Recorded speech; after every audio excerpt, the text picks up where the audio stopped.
Our top story: a human rights organization has denounced Facebook for shutting down Press TV's page, calling on the social media platform to reverse its decision.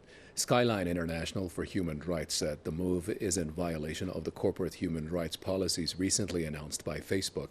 The group said the social media giant is assessing content that is based on political standards. Skyline International said Facebook has adopted the policies of countries in which it has regional or main offices. It called on Facebook to abide by international freedom of opinion, expression, and publication rules for companies. Facebook shut down Press TV's account on Friday, accusing the Iranian news channel of failing to follow its community standards. Facebook has said the move cannot be reversed.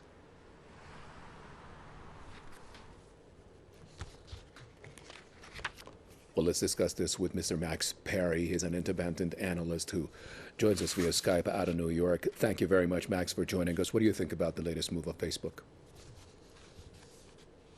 Well, I completely agree with the position of Skyline that the so-called basis for this decision on Facebook's part is clearly inconsistent and also obviously based on the policies of countries where it has regional offices, one of which I would note is in Tel Aviv.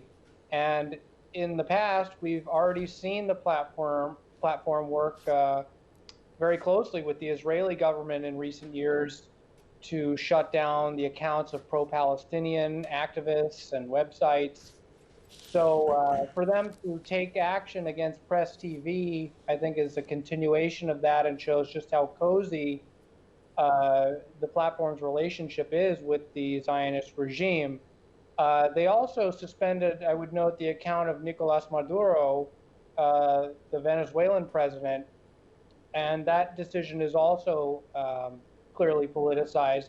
You know, the stated reason was that he was promoting a drug to treat the coronavirus without approval of the WHO, but your segment, your headlines were just mentioning the rate of the virus in Brazil. You don't see Facebook censoring the account of Jair Bolsonaro, and he's been outright denying the severity of the coronavirus pandemic, and you don't see them taking any action against him. So this is clearly politicized. All these who Facebook chooses to censor and target. I mean, we also know that in recent years, really since the 2016 U.S. presidential election, they've been working closely with the Atlantic Council, which is a D.C. foreign policy think tank that has all kinds of conflicts of interest. It's funded by NATO, the Emirati government,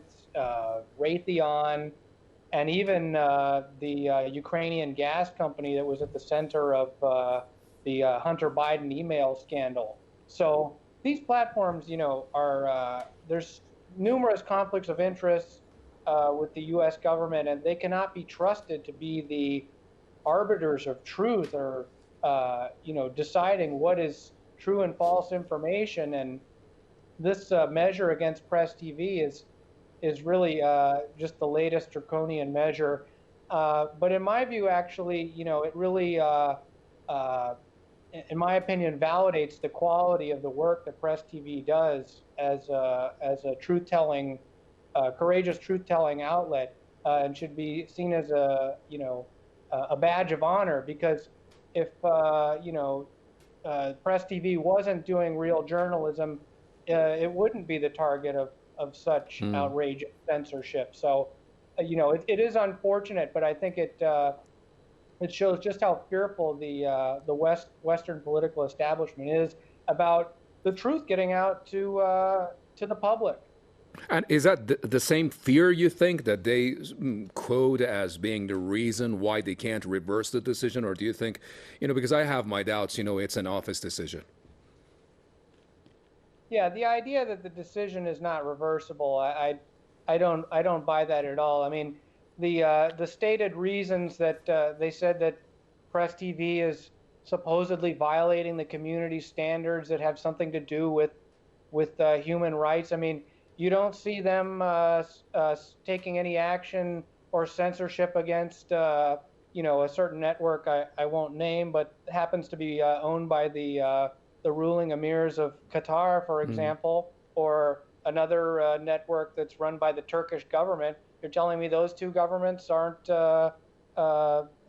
don't have numerous human rights violations under their belt? I mean, this is entirely politicized, and there's a huge double standard. So their reasons for targeting Press TV has everything to do with the fact that they're clearly operating under the orders of the U.S. government, and in fact, this decision comes right just earlier this week.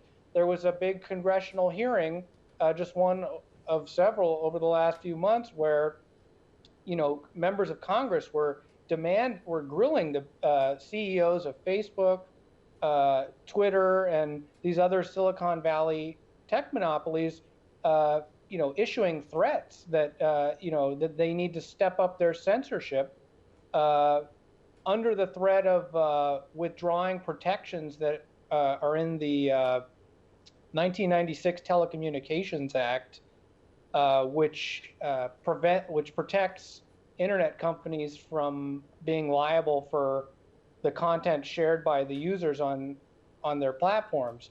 So Silicon Valley is under a lot of pressure from the U.S. government and Washington right now to crack down hard. And here we have them taking action against Press TV right as these congressional hearings are ongoing. So, and also, the Biden administration, his transition team was loaded with Silicon Valley tech CEOs. So, unfortunately, I think this is just the first of a lot more censorship to come under the new Biden regime. Mm-hmm. Many thanks. That's Max Parry, independent analyst out of New York. I appreciate it.